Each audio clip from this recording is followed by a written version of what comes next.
پہلے یہ لے لیتے ہیں، بہن نے فرمایا کہ 2 سال تک منگنی چلی اور پھر کوئی ایک صاحب تھے، ان کے کوئی پیر و مرشد صاحب وغیرہ ہوں گے، انہوں نے کہا کہ یہ رشتہ آگے چل کے اچھا نہیں ہوگا، تو ایک شخص کے کہنے پہ انہوں نے وہ رشتہ ختم کر دیا۔ کیا حکم شرع ہوگا؟ دیکھیں، اس طریقے سے کہنا بالکل غلط ہوتا ہے کہ جی یہ رشتہ ٹھیک نہیں ہوگا۔ یہ استخاروں کی مسائل بھی ایسے ہی ہوتے ہیں۔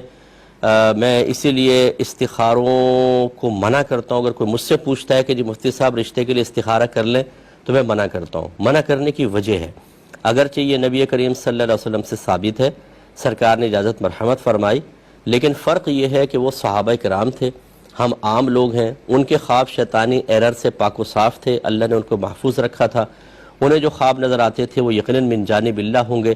ہمیں جو نظر آتے ہیں اس میں نفس و شیطان کا دخل، اس میں طبعی تقاضوں کا دخل، یہ کبھی کتے پیچھے بھاگ رہے ہیں، کبھی آسمان سے نیچے گر رہے ہیں، کبھی کیچڑ کے اندر گرے پڑے ہوئے ہیں، اس طرح کے ہمیں خواب نظر آتے ہیں۔ تو اس لیے یہ ضروری نہیں ہے کہ ہمیں جو خواب میں اشارہ نظر آ رہا ہے وہ ضرور اللہ تبارک و تعالیٰ کی طرف سے ہو۔ پہلی بات تو یہ۔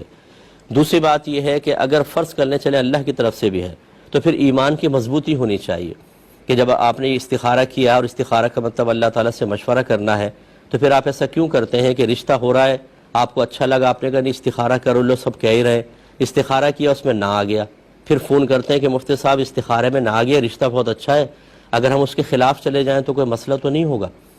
تو بھئی پھر آپ نے استخارہ کیا کیوں تھا؟ آپ تو کہہ رہے ہیں یہ اللہ کا مشورہ ہے۔ جب اللہ کا مشورہ ہے، اللہ کا مشورہ ہے، تو پھر آپ کیوں اس کو اللہ کے مشورے کو ٹال رہے ہیں؟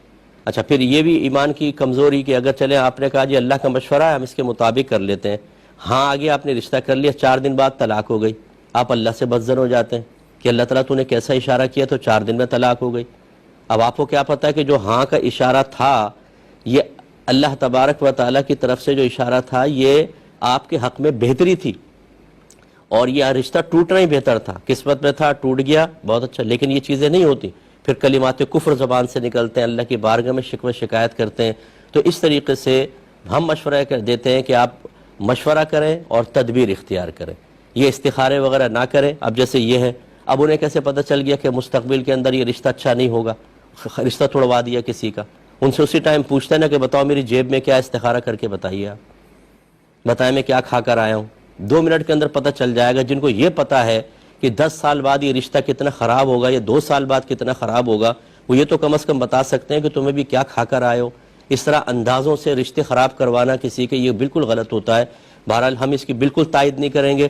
آپ، ہمارا مشورہ یہ ہے کہ مشورہ اور تدبیر کریں، استخاروں کی طرف نہ آئے۔ ہر ایک اپنی اپنی بولی بولے گا، آپ 4 استخارے کروائیں، ایک ہی کام کے 4 آدمیوں سے کروائیں، ایک کچھ کہے گا، کچھ کہے گا، کچھ کہے گا، کچھ کہے گا۔ اور جو کر رہے ہوتے ہیں استخارے، یہ کبھی اپنی 2 کروڑ کی انویسٹمنٹ کے لیے کبھی استخارہ کر کے انویسٹمنٹ نہیں کریں گے۔ اپنی بیٹی اور بہن کا نکاح کرنا ہو، کبھی استخارے کے اوپر نہیں کریں گے، ہمیشہ مشورہ تدبیر کریں گے۔ یہ بات میری بری تو بہت لگے گی سب کو، کیونکہ یہ دوسروں کے بچوں کی زندگیاں خراب کر رہے ہیں، دوسروں کے رشتے توڑوا رہے ہیں، دوسروں کے بارے میں بدگمانیاں پیدا کر رہے ہیں، اپنے لیے وہی تدبیر اور مشاورت چل رہی ہے۔ اس لیے ہم تو وہ بات کہیں گے جو اپنے لیے پسند کرتے ہیں وہ آپ کے لیے کریں گے۔ ہمارا یہ آج مسلمان کا ظرف اتنا مضبوط نہیں رہا، نہ اعتقاد اتنا مضبوط ہے کہ وہ استخارے پہ کیے گئے فیصلے پہ پھر اللہ کی رضا پر راضی بھی رہے اور صحیح بھی آ جائے۔